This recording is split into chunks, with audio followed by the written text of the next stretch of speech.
ನಮಸ್ತೆ ಎಲ್ರಿಗೂ. ಎಲ್ಲರೂ ಹೇಗಿದ್ದೀರಿ? ರಾಯರ ಆಶೀರ್ವಾದದಿಂದ ಎಲ್ಲ ಚೆನ್ನಾಗಿದ್ದೀರಾ ಅಂತ ಅಂದ್ಕೊಂಡಿದ್ದೀನಿ. ನನಗೆ ಗೊತ್ತಿರೋ ರಾಯರದು ಒಂದಷ್ಟು ಶ್ಲೋಕಗಳನ್ನ ನಿಮ್ಮ ಹತ್ರ ಶೇರ್ ಮಾಡ್ಕೊಳ್ಳೋಣ ಅಂತ ಹೇಳಿ ವಿಡಿಯೋ ಮಾಡ್ತಾಯಿದ್ದೀನಿ. ತುಂಬಾ ಪವರ್ಫುಲ್ ಮಂತ್ರಗಳು ಅಂತಲೇ ಹೇಳ್ಬೋದು. ರಾಯರಿಗೆ ನಾವು ನಮ್ಮ ಕೈಲಾದ ಆ ಸೇವೆ ಈ ಸೇವೆ ಮಾಡ್ತೀವಿ ಅಂತ ಹೇಳ್ಕೊಂಡು ಮಾಡೋದಕ್ಕಿಂತ ಏನು ಇಲ್ಲದೆ ಭಕ್ತಿಯಿಂದ ರಾಯರಿಗೆ ಒಂದು ಪುಟ್ಟ ತುಳಸಿ ದಳ ಅರ್ಪಿಸಿದ್ರೆ ಸಾಕು, ರಾಯರು ಖಂಡಿತ ನಮ್ಮ ಹೊಲಿತಾರೆ ಅಂತಲೇ ಹೇಳ್ಬೋದು. ರಾಯರಿಗೆ ಈ ಮಂತ್ರನ ಪ್ರತಿ ಗುರುವಾರ ನಿಮಗೆ ಅನುಗುಣವಾಗಿ ಒಂದು 11 ಸಲ, ಒಂದು 21 ಸಲ ಅಥವಾ ಒಂದು 48 ಸಲ, 108 ಸಲನಾದರೂ ಜಪಿಸ್ಬೋದು.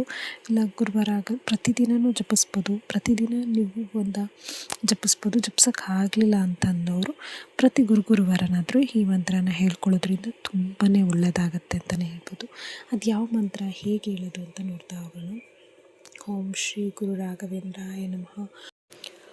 ಓಂ ವೆಂಕಟನಾಥಾಯ ವಿದ್ಮಹಿ ಸಚ್ಚಿದಾನಂದಾಯ ಧೀಮಹಿ ತನ್ನೋ ರಾಘವೇಂದ್ರಾಯ ಪ್ರಚೋದಯಾತ್.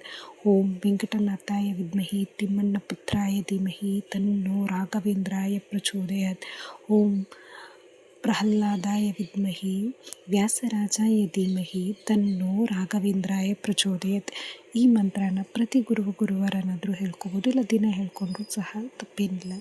ನೀವು ನಿಷ್ಠೆಯಿಂದ ಒಂದು ಸಲನಾದರೂ ಈ ಮಂತ್ರನ ಜಪಿಸೋದ್ರಿಂದ ರಾಯರ ಅನುಗ್ರಹ ನಿಮಗೆ ಆದಷ್ಟು ಬೇಗ ಸಿಗುತ್ತೆ ಅಂತಲೇ ಹೇಳ್ಬೋದು. ಈ ಮಂತ್ರನ ಹೇಳ್ಕೊಂಡು ನನ್ನ ಅನುಭವನ ಹೇಳ್ಬೇಕಂದ್ರೆ, ನಾನು ಪ್ರತಿದಿನವೂ ಹೇಳ್ಕೊತೀನಿ. ಹೇಳ್ಕೊಳಕ್ಕಾಗದೇ ಇದ್ದರೆ ಮಿಸ್ ಇಲ್ಲದಂಗೆ ಪ್ರತಿ ಗುರುವಾರನ ಹೇಳ್ಕೊತೀನಿ. ನಾನು ಯಾವಾಗಲೂ ರಾಯರ ಹತ್ರ ಕೈ ಮುಗಿಯೋಂತ ಏನಂದರೆ, ನಿಮಗೆ ನನ್ನನ್ನು ನೋಡಬೇಕು ಅನ್ಸಿದೆ, ದಯವಿಟ್ಟು ನಿಮ್ಮ ಸನ್ನಿಧಿಗೆ ಕರೆಸ್ಕೊಳ್ಳಿ ನನ್ನ ಅಂತ ಕೇಳ್ಕೊತೀನಿ.